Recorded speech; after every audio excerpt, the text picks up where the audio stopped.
Thank you, Emily. Good morning. Welcome to the Unitarian Universalist Congregation of Lynchburg. We are glad you are here. Whoever you are, whatever your beliefs, whatever your age, whatever your gender identity, and whomever you love, you are welcome here.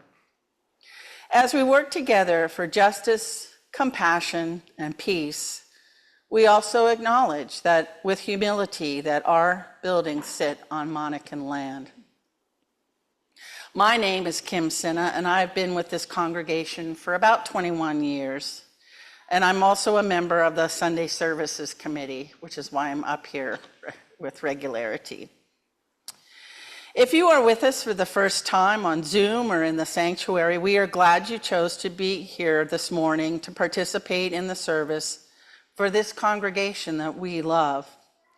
If you would like to receive our monthly newsletter and Friday email updates, please fill out the virtual visitor card found on our website at uulynchburg.org under Sunday Services, or if you're here in the sanctuary, fill out the yellow card found in the back of the chair in front of you and place it in the offering basket as it passes you by. There are a few announcements. They are in your order of service, but I think they're worth going over. Today, after the service, there will be a budget walkthrough. So stay a few minutes after the service to receive more information about the pledge campaign, a pledge update, and then where we are with budget adjustments for 2026. Betty Corbin will be leading that discussion and will be available for questions. Saturday, November 15th, which is just next week, right?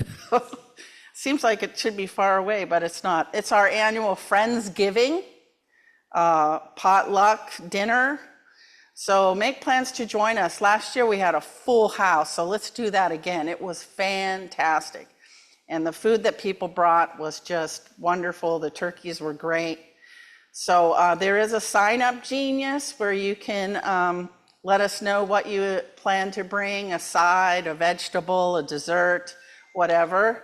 And bringing something is not required. Bringing yourself is more important. So if you're unable to bring anything, that's just fine. There will be plenty of food for everybody. You can also email Courtney over here at courtney.sinha, that's S-I-N-H-A,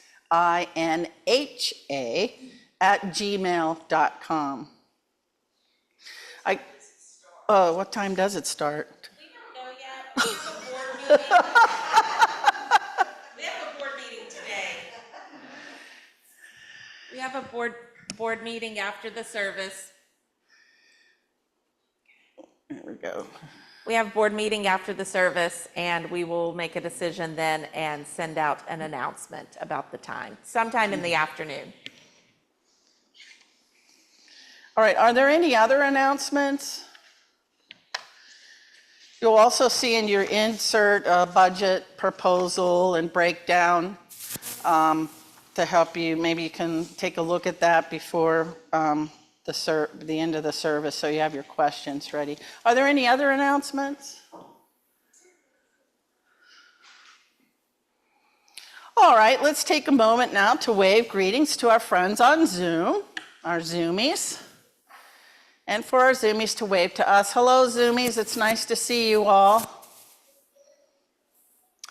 All right, then. Now I invite us to release our worries about the world and our own lives as we enter into this service by taking some slow, calming breaths.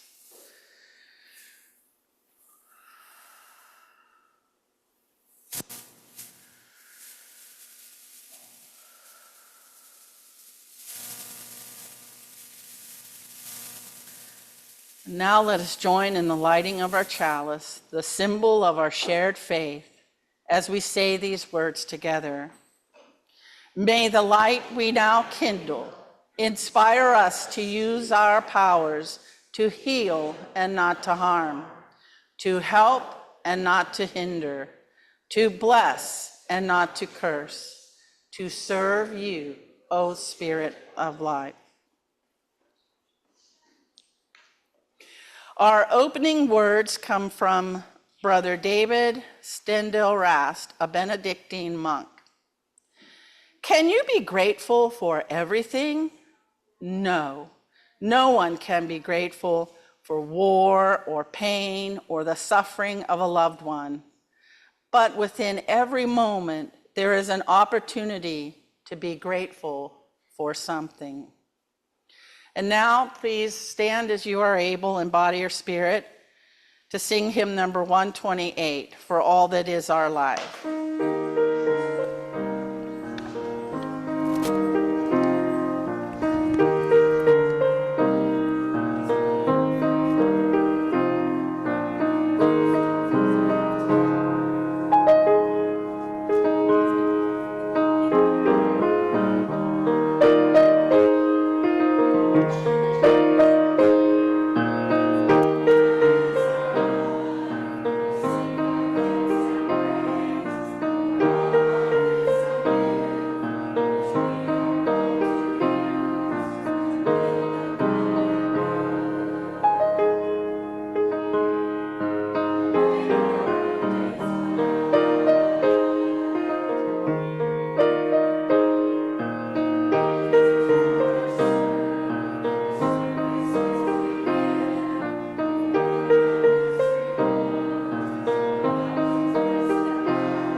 Heart to join me in the front for a story time.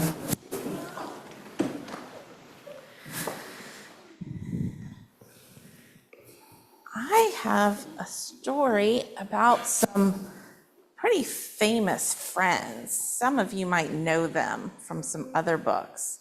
Hi, Piggy. Hi, Gerald. Yep. I'm glad everybody knows Piggy and Gerald. So this is their thank you book. One should be called Piggy and one should be called Ellie. Yeah, I know, for elephant, huh? So this is the thank you book because in November we're in the month of gratitude and we're learning about all the different ways we can say thank you and give thanks for the things that are in our life, kind of like the song we were singing. So this is by Mo Willems, and Piggy says, I am one lucky pig. I have a lot to be thankful for. I had better get thanking. I am going to thank everyone who is important to me. Everyone. Everyone. No way. You will forget someone. You will forget someone important. I will thank everyone. It will be a thank-o-rama. What happened to Piggy? Oh, wow. Off I go. Squirrels, Piggy, thank you for your great ideas. Aw, shucks. Snake, Piggy, thank you for playing ball with me. I wonder how snakes play ball. Maybe they are the ball? Oh my. If snake is the ball, that's... It's the pigeon. It is. Piggy says, it's the pigeon. Thank you for never giving up, Pigeon. What is Pigeon good at not giving up? He normally looks bigger. He does look bigger, but I think when he's next to a pig and an elephant, he's smaller than he usually looks. Everything. Yeah, he's good at persevering, isn't he? Like either 1 or 2 books he gets what he wants. Yeah. In the other books he has to do something. Pigeon likes to drive the bus. Yeah. Yeah. Let me drive the bus. Oh, and Piggy says, "Oh, Pigeon, I am so sorry you do not get to be in our books." And Pigeon says, "That's what you think." Yeah. I don't think Piggy knows he's in this book. "Thanking is nice," says Elephant, "but you will forget someone." He's forgetting you. Piggy says, "Do. I will not." You did. Mouse, birdies, rhino, hippo's big sister, barky dog, pelican, bear, hippo, worms. Thank you all for being great friends. Aww. See that, Gerald? I am a thanking machine. Piggy, you have forgotten someone important. Do not worry, Gerald. My next thanks will be a big one. Thanks, Whale. You are nice. So are you. Ice cream penguin. Thank you for your ice cream. It is what I do. Piggy. Dr. Cat. Thank you for being a great doctor. You are welcome. Piggy. Brian Bat, thank you for drawing with me. That was fun. Piggy, you are forgetting someone very important. Really? Oh, now I know who you were talking about. The flies. What? Thank you for cooking with me. Anytime. Bzz. Not the flies, Piggy. I cannot think of anyone else I have forgotten to thank, Gerald. Oops. I goofed. Thank you, Elephant Gerald. You are the best friend a pig could ever have. That means a lot to me, Piggy. But I did not think that you forgot me. Who did I forget to thank? Our readers. You forgot to thank the readers. Oh, you are right. Thank you for being our readers. We could not be us without you. You are the best. You did it. Great thinking, Piggy. Thanks to you. Yep, I am one lucky pig. So what I liked about this book, what were the kinds of things that Piggy was saying thank you for? Helping cook. Just helping. Yeah, lots of helping. And playing. One is playing. And helping with little things, right? Yeah, none of them were that big. Yeah. But except why'd he go crazy when he forgot to thank the reader? Oh, because I think he was really worried that he had forgotten someone, and he felt frustrated because he thought he remembered everybody. But Elephant kept saying, "You're forgetting someone." Well, I liked this book because today we're going to be talking about having gratitude for the ordinary.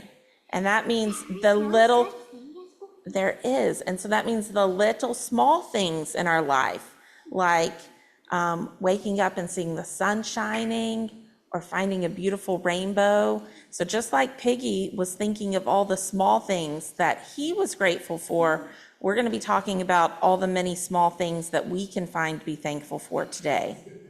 All right? So Nora, would you like to be our line leader? Yes. All right, let's head upstairs.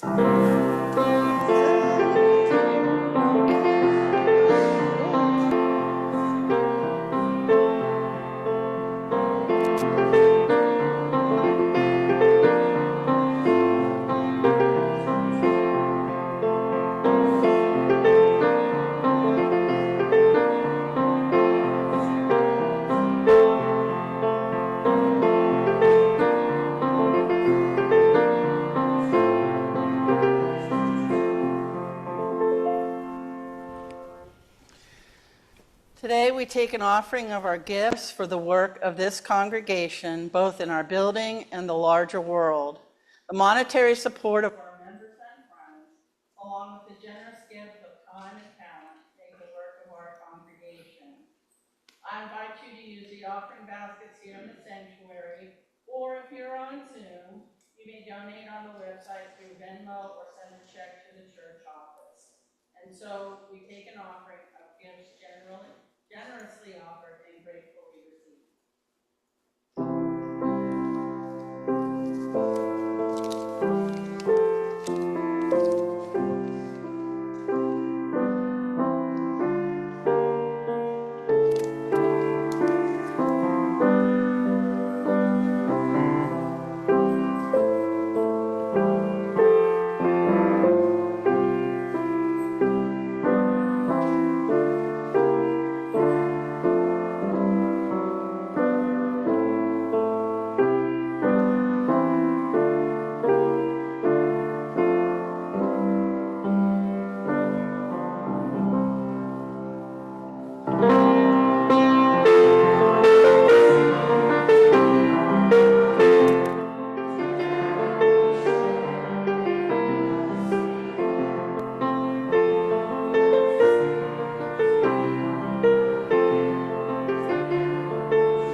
It is our tradition to share the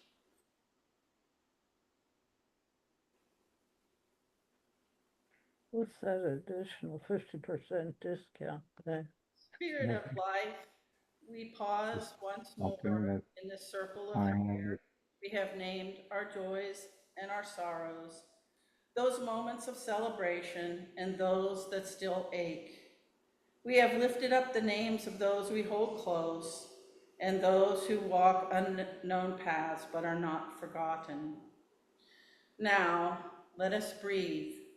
Let us rest for a moment in the quiet that allows for our sharing, the quiet that is not absence, but presence.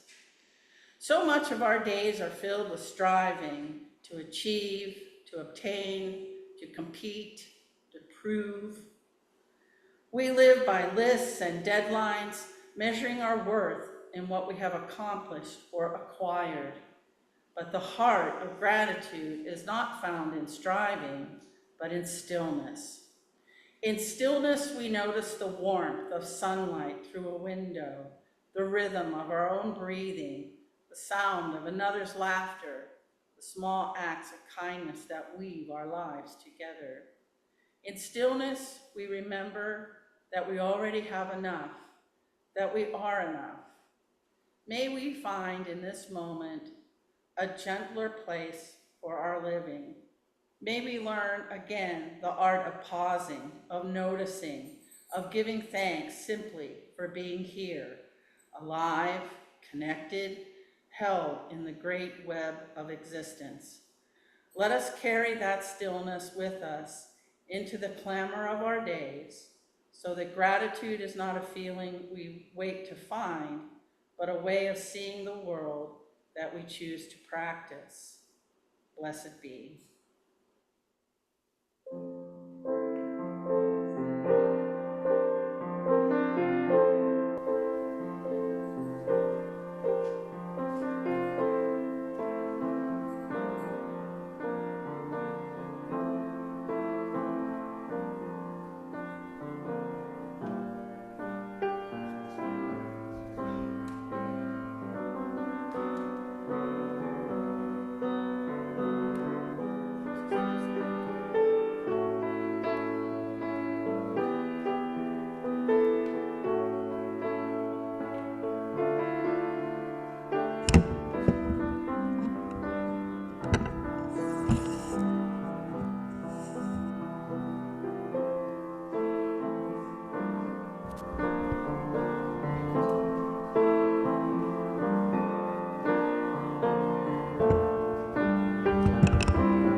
is Jer Bryant, who has been here before, and so we're very fortunate to have him back again today.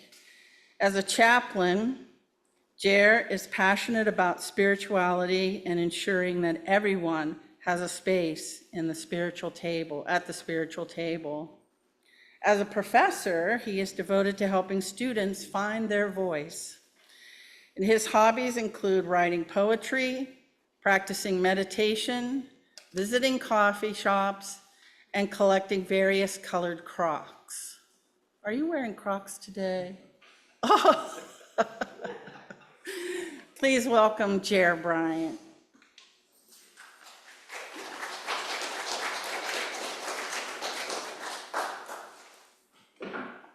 Namaste.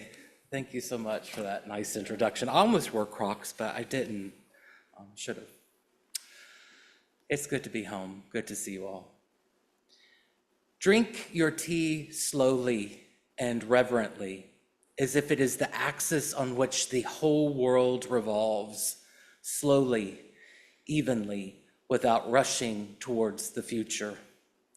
The late Zen master Thich Nhat Hanh reminds us of the power of presence, the gift of being here and now instead of elsewhere in the past or the future.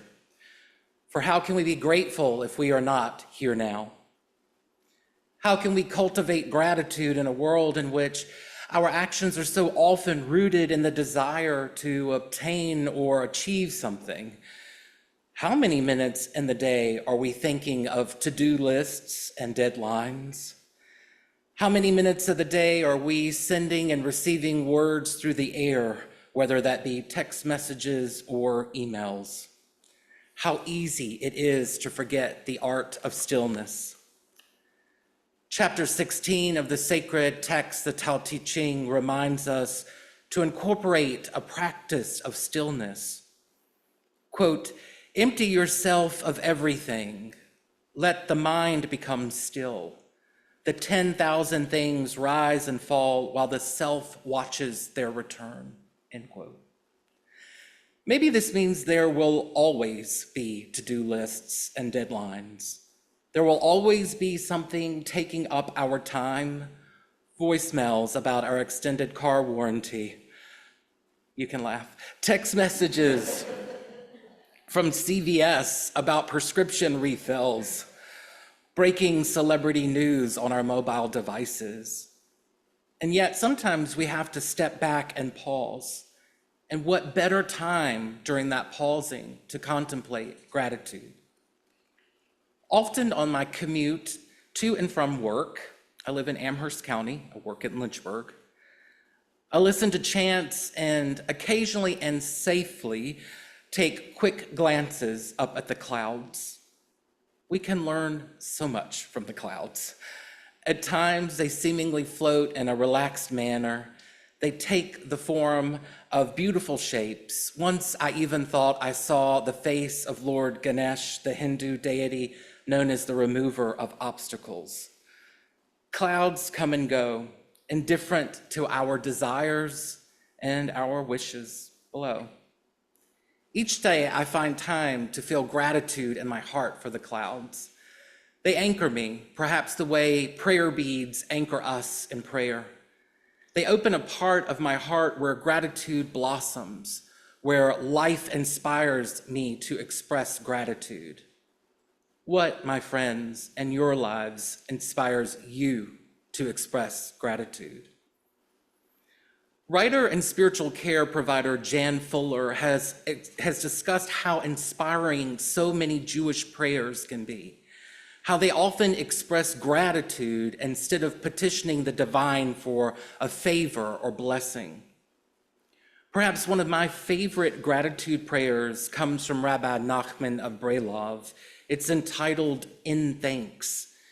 It's featured in the wonderful book, Jewish Men Pray, Words of Yearning, Praise, Petition, Gratitude, and Wonder from Traditional and Contemporary Sources, edited by Rabbi Kerry Olitsky and Stuart Matlins. The rabbi says, "My God, it has taken me time, but I am finally learning to trust you. When I called, you answered. When I cried, you sent relief. When I was in need, you were there. In every instance, I need only look, think, and understand, and I can always find you. There you are, always ready to help. Thank you, God, for waiting on me. Gratitude expressed through prayers is one way to establish a practice of thanksgiving. Yet we can also simply be still and observe, and through our observations, we can cultivate a sense of thankfulness. We just need to pause, observe, and reflect. In recognizing life's miracles, Rabbi Nachman says, "Open my eyes, O God, to the marvels that surround me. Show me the wonder of each breath I take, of every thought, word, and movement. Let me experience the miracles of the world, ever mindful and always appreciative of all that you have made." The phrase "ever mindful" stays with me. We can be present for each moment. We can be ever mindful, but can we also be grateful in these moments? It seems to me that the rabbi is encouraging us to be so. How about right now? If I ask you, what are 3 things that you are grateful for at this very moment? What would you say? How long might it take you to form that list? I recently read a very interesting article titled "Gratitude Enhances Health, Brings Happiness, and May Even Lengthen Lives." It's by Maureen Salomon, executive editor of Harvard Women's Health. She discusses a 2024 article published in JAMA Psychiatry that covers a study of 49,275 women. The average age was 79. Participants were asked to complete a gratitude questionnaire. And I'm giving this questionnaire to a group of sorority girls later today, so I can't wait to see what they say. 4 years later, it was found that 4,608 of these women had died. Cardiovascular disease was the most common reason.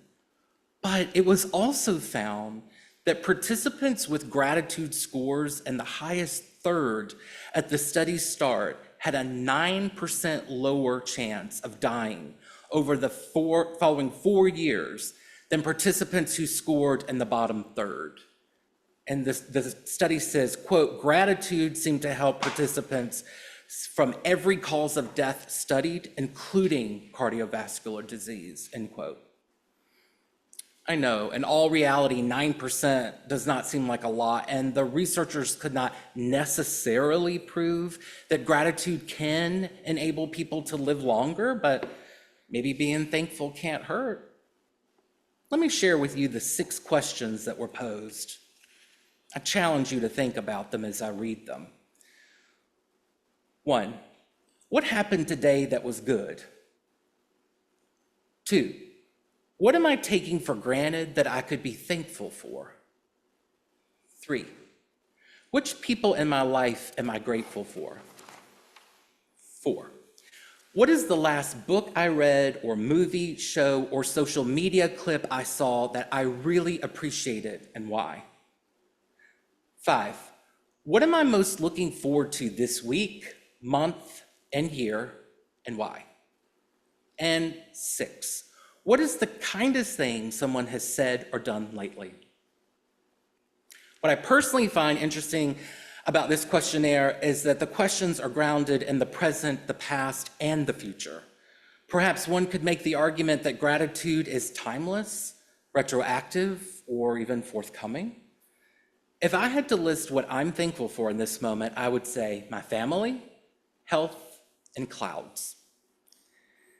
In his talk, Touching the Energy of the Bodhisattvas, which took place on December 21st, 1997 in Plum Village, France, Thich Nhat Hanh said this of gratitude, quote, "When we enjoy eating an orange, we might feel thankful to the orange tree, which has spent a lot of time making a beautiful orange for us.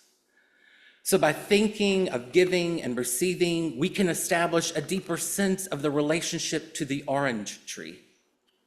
We know that the orange tree also receives a lot of things from the clouds, the sunshine, and the earth. In fact, everything has to rely on everything else in order to be and to grow. This is why I not only feel grateful for the orange tree, but I'm also grateful for the clouds, the sunshine, the earth, and so on, end quote. It seems to me like some point in my own life, I was asked to contemplate how the food on my plate made it to my plate. Through this contemplation, I achieved some level of sanity maybe, but not anywhere near the poetic thinking of Thich Nhat Hanh. I imagine this happened in the 5th grade, but the memory is a bit fuzzy. I only remember thinking, my mom cooked the tacos last night. But then there was this entire discussion about how the food made it to our tables and how there were so many people that we should thank. Decades later, I realized that we should have also thanked the animals. Decades later, I wonder why I did not learn about vegetarianism. Yet, I suppose someone was trying to make us kids aware that many hands were involved just so we could all eat sloppy joes, spaghetti and meatballs, meatloaf, chicken nuggets. I had been taught to thank God for my food, which I still do at 44, thanks Mom. But I had not been asked to think about the farmers, the workers, the many delivery trucks. And why are we not taught more about being thankful in school? Is this why so many of us struggle to express gratitude? Is it not part of our culture? I still remember making November turkey cutouts, the color of autumn, sketches made based on my hand, but that's about it. If we were not taught to give thanks, can we learn it? I certainly am trying to cultivate a practice of stillness and a practice of gratitude. I find great inspiration in the Wan Buddhist tradition. Within this tradition, the practitioner deeply contemplates interconnection, expressing gratitude through the fourfold grace. 1, grace of heaven and earth, the grace from nature and the universe that sustains life. 2, grace of parents, the grace from parents, ancestors, and all those who have nurtured us. 3, grace of fellow beings, the grace from all other living things, recognizing our interconnectedness. 4, grace of laws, the grace of universal laws and principles that provide harmonious order and promote justice. In the words of Dion Pak, quote, "The teaching of the fourfold grace helps us recognize everything that nourishes and supports us," end quote. May you, my friends, find a tradition or practice that inspires you to contemplate interconnection and gratitude. Can't we be thankful for all the things big and small? I've mentioned ways to engage gratitude: prayer, stillness, observation, and contemplation. Can't we be grateful for all the things? Can we be thankful that we have a good cup of tea and some delicious honey? Can we be thankful that we have a friend to share that tea with? Can we be thankful that we have the ability to get an education, even if it is an imperfect one? Can we be thankful that the sun still rises? Can we be thankful when we see a flash of a bluebird outside our window, or see a cloud in the shape of hope? Hear Tina Turner on the radio? Can we be thankful that we have water to drink and that it's decent? There's so much that we can give thanks for. Certainly, we can embrace gratitude. After all, it might even be good for our heart. In this moment, I would love for you to call out one thing that you are grateful for today. I've already said clouds. Your turn. I am thankful for you. Thank you. I'm thankful for you. And the fact that we have your Thanksgiving meal, we all go around the table and say what we love. Yes, we do. Family.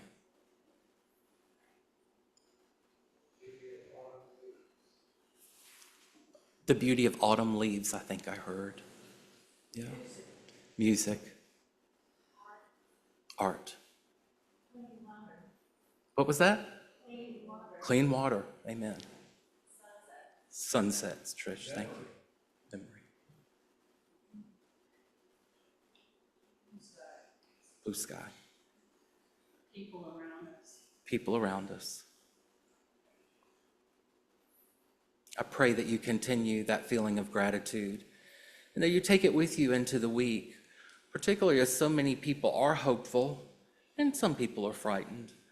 We always have to remember to have compassion for ourselves and for others. And I'm grateful for compassion and grateful for your community. Thank you for having me today.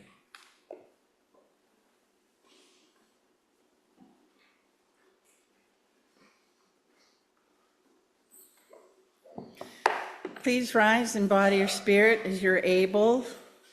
This may be a song we've never sung before, but I think it's very singable, and I'm confident we can do this.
I'll give us a B, B plus.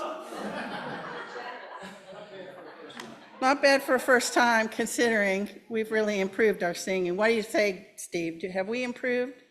Oh, come on. Yeah, it's all Emily.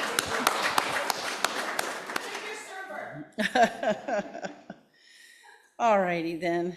As our service draws to a close, we extinguish the flame of our chalice as we say these words together. Gary, will you extinguish the flame? We extinguish this flame, but not the light of truth, the warmth of community, or the fire of commitment. These we carry in our hearts until we are together again. Now let's wave farewell to our Zoomie friends. Zoomies, wave goodbye to your roomie friends. And now these closing words. May we leave this place remembering that gratitude is not something we finally grasp once we have accomplished enough, or earned enough, or checked enough boxes. Gratitude grows in the pauses, in the breath between tasks, in the quiet that the world is constantly trying to convince us isn't productive enough to matter. May we practice the countercultural art of stillness. May we practice choosing spaciousness over scarcity thinking. May we remember that we do not have to earn wonder or reverence. May we cultivate hearts that notice the ordinary miracle of breath, the small kindnesses we give and receive, the sacredness of being alive together in this moment. Let us go forth with open hands and open hearts, committing ourselves to gratitude, not as a feeling that might come later, but as a daily spiritual practice we choose now. Go in peace, go in enough, go in thanksgiving. Blessed be.